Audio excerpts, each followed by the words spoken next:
গুড় দিয়ে কাঁচা আমের মিষ্টি নাড়ু। কাঁচা আমের সিজনে একবার আমের নাড়ু বানিয়ে দেখুন। খেতে এত ভালো লাগবে, দেখবেন একটা খাওয়ার পর আরো একটা খেতে ইচ্ছে করবে। একবার বানিয়ে দেখুন, বাড়ির সবাই খেয়ে চমকে যাবে। নমস্কার বন্ধুরা, নতুন একটা পর্ব দেখার জন্য আপনাদের সকলকে স্বাগত জানাই। আজকে তৈরি করে দেখাবো কাঁচা আমের মিষ্টি নাড়ু। একদম মুখে লেগে থাকার মতন একটা রেসিপি। একবার হলেও কাঁচা আম শেষ হওয়ার আগে এই রেসিপিটা বানিয়ে দেখবেন, খেতে দারুণ লাগে। চলুন, আশা করছি আজকের এই আমের রেসিপি অনেক ভালো লাগবে। আজকে কাঁচা আমের নাড়ু বানানোর জন্য আমি এখানে 1 কেজি নিয়েছি কাঁচা আম। প্রথমে বটির সাহায্যে সবগুলো আমের খোসা ছাড়িয়ে নেব।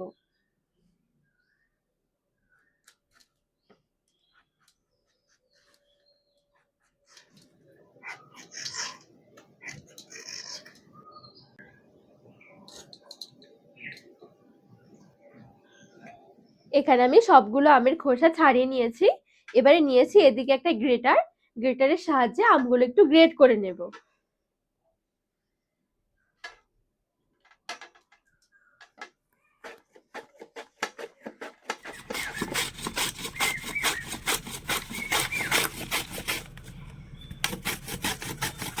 এই দেখুন, এখানে সুন্দরভাবে আমগুলো গ্রেট করে নিয়েছি।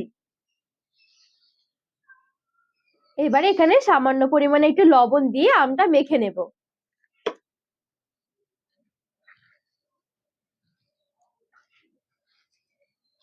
আর একটু লবণ দিয়ে মাখার কারণে দেখবেন আম থেকে বেশ অনেকটা কিন্তু জল বেরিয়ে আসবে। এই দেখুন, মাখাতে মাখাতে কতটা জল বেরিয়ে গেছে এখানে।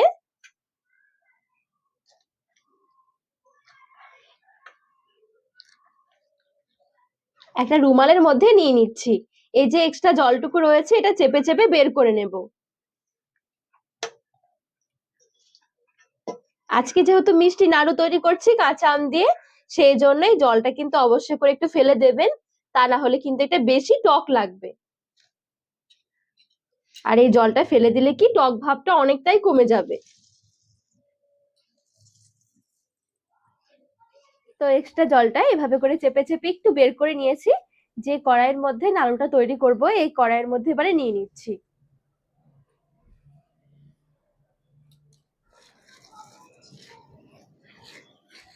এবারে এই আমের মধ্যে আমি মোটামুটি 200 থেকে 250 গ্রামের মতন গুড় দিয়ে দিচ্ছি। এটা ঝোলা আখের গুড়। গুড় দিলে কি কালারটাও সুন্দর আসবে নাড়ুর।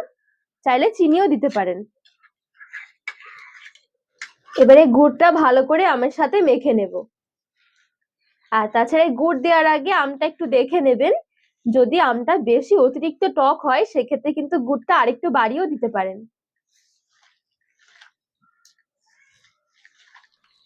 গুড়টা একটু ভালো করে আমের সাথে মাখিয়ে নিতে হবে।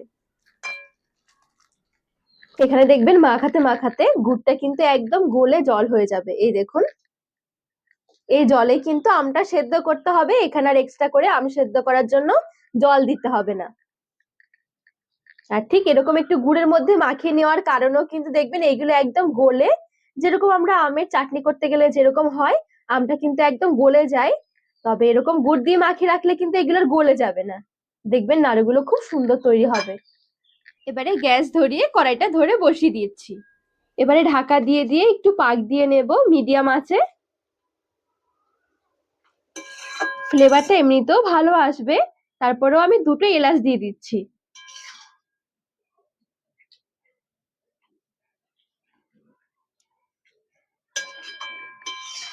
এবারে 10 থেকে 15 মিনিটের জন্য ঢাকা দিয়ে দিয়ে এভাবে করে আস্তে আস্তে করে পাক দিয়ে নিতে হবে।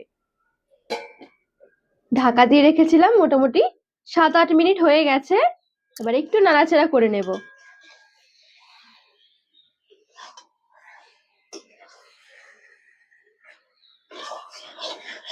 আর এখানে দেখুন আগের তুলনায় কালারটাও কতটা চেঞ্জ হয়ে গেছে। আর একটুখানি নাড়াচাড়া করে শুকিয়ে নেব।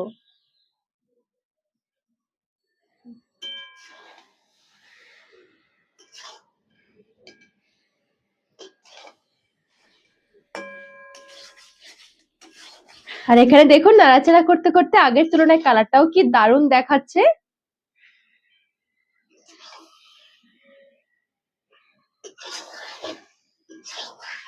বেশ কিছুক্ষণ পাক দিয়ে নিয়েছি, এখন দেখুন একদম শুকিয়ে গেছে। পুরো কিন্তু একসাথে জড়ো হয়ে যাচ্ছে। এই দেখুন। এবারে ছড়িয়ে হালকা করে একটু ঠান্ডা করে নেব, তারপরে নাড়ুগুলো তৈরি করে নেব। এবারে একটা থালায় নামিয়ে নিচ্ছি। একটু ছড়িয়ে নিচ্ছি, হালকা একটু ঠান্ডা করব। আবার পুরোপুরি ঠান্ডা হয়ে গেলে কিন্তু এটা অনেকটাই বসে যাবে। হালকা গরম থাকতে থাকতে নাড়ুগুলো বানিয়ে নিতে হবে। এবারে এখান থেকে অল্প অল্প করে নিয়ে ছোট ছোট করে নাড়ুগুলো তৈরি করে নেব। হালকা যেহেতু গরম রয়েছে, দেখবেন নাড়ুগুলো বাঁধতে একটু নরম মনে হবে। যখন পুরোপুরি ঠান্ডা হয়ে যাবে দেখবেন এগুলো সুন্দরভাবে জমে আসবে। দেখুন এখানে একটা নাড়ু তৈরি হয়ে গেছে। বাকি নাড়ুগুলো ঠিক এভাবে করে তৈরি করে নেব। একদমই সহজ, দেখবেন কোনো ঝামেলাই মনে হবে না। চাইলেই নাড়ুগুলো সংরক্ষণ করে রাখতে পারেন। সেক্ষেত্রে কি একটু রোদে দিতে হবে, রোদে শুকিয়ে তারপরে সংরক্ষণ করে রাখতে হবে। আর যদি রোদের ব্যবস্থা না থাকে সেক্ষেত্রে নরমাল ফ্রিজে বয়ামে ভরে রেখে দেবেন। দেখবেন অনেকদিন পর্যন্ত ভালো থাকবে। যেহেতু গুড় দিয়ে বেশ অনেকটাই পাক দেওয়া হয়েছে, সহজে নষ্ট হবে না।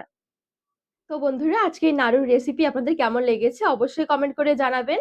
আর রেসিপি ভালো লাগলে চ্যানেলটিকে সাবস্ক্রাইব করে পাশে থাকার অনুরোধ রইল।